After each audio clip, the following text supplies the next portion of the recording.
Bonjour, Marion d'un collège du Nord-Sarthe en histoire-géographie. Bonjour, Anne-Élodie, professeure d'anglais dans le même collège. Aujourd'hui, on va vous parler des rituels pour instaurer une ambiance de classe sereine, car nous avons remarqué toutes les deux que faire des rituels très rapidement dès l'entrée en classe permettait de valoriser les élèves et de lancer une séance efficace. Donc, la question du jour, ritualiser ses cours. Pourquoi, comment, pourquoi et quels bénéfices, tant du côté du professeur que de l'élève.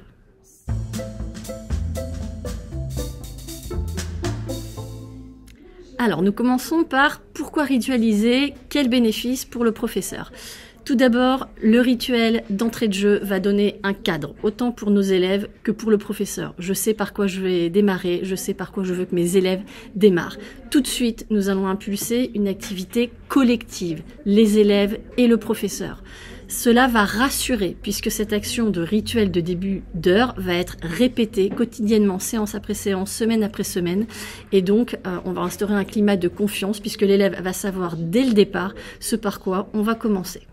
Ensuite, nous allons mobiliser et motiver tout le groupe classe. Tout le monde doit participer dès le départ, s'intégrer au début du cours d'une manière ou d'une autre. On va diversifier de cette façon les méthodes de travail. Et ainsi, nous allons diriger les élèves vers plus d'autonomie et d'investissement. Ainsi, il y aura une meilleure maîtrise des notions et on peut également favoriser le vivre ensemble, du fait que les élèves peuvent s'interroger eux-mêmes, prendre la parole en levant la main, du fait de ces rituels. Donc pourquoi ritualiser une séance pour un élève?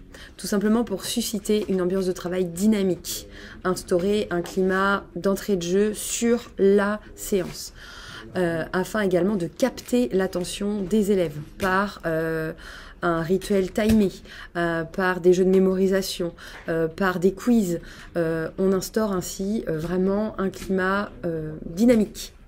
Et donc, on va y voir un gain de temps, puisqu'effectivement, entre le début de séance où j'attends que mes élèves s'assoient, j'attends le silence, si on est d'entrée de jeu, dès le pas de la porte, dynamique, nous, pour que eux le soient et que très rapidement on rentre dans le cours, on va y gagner un temps appréciable de toute cette période de rebrassage du cours précédent, de remémorisation, et surtout, tout le monde est acteur de la séance dès le départ. On forme une équipe, cohésion de groupe, professeurs et élèves.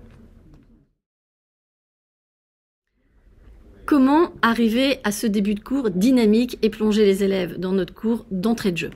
Eh bien, tout simplement en leur donnant un modèle, en leur expliquant dès le début de l'année, dès septembre, ou quand le professeur se sent prêt, ou on trouve un intérêt, leur montrer tout simplement, voilà ce que je vais attendre de vous. Et montrer ce rituel, ce début d'heure. Le faire d'abord, l'élève va ensuite nous copier et se l'approprier. Par exemple, en EPS, je montre une première fois l'échauffement pour tel ou tel sport. La séance d'après, c'est un élève qui fait faire l'échauffement au reste de la classe. Bien évidemment, le professeur n'est pas loin, a un œil bienveillant sur ce que propose l'élève assistant, vient compléter si besoin ou vient reprendre si besoin. Mais le but est que ce soit un autre élève qui vient nous mimer et partager ce qu'il a appris de la séance précédente au reste de la classe. Il y a aussi d'autres idées. Comme par exemple en mathématiques, le professeur peut faire rentrer ses élèves et tout de suite projeter un problème, une énigme que les élèves doivent résoudre dans les 5 minutes. Ou bien un quiz où les élèves peuvent répondre soit sous forme de QR code ou sous forme de jeu de couleurs.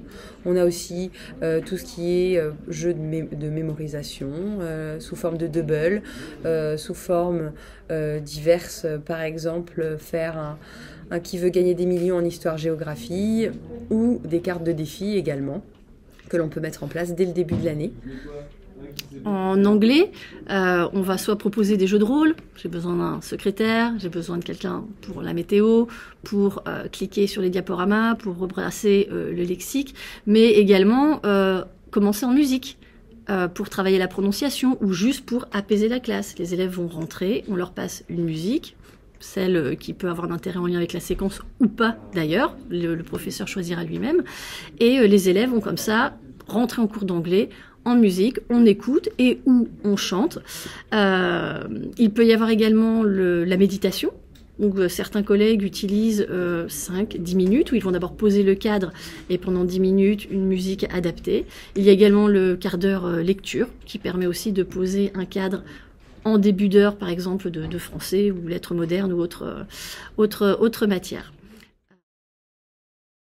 Alors l'intérêt aujourd'hui de vous présenter les rituels de début de séance était de montrer à quel point en fait un rituel peut impliquer les élèves dès le début de la séance, d'offrir une dynamique pour le professeur afin d'instaurer un climat serein dans la classe.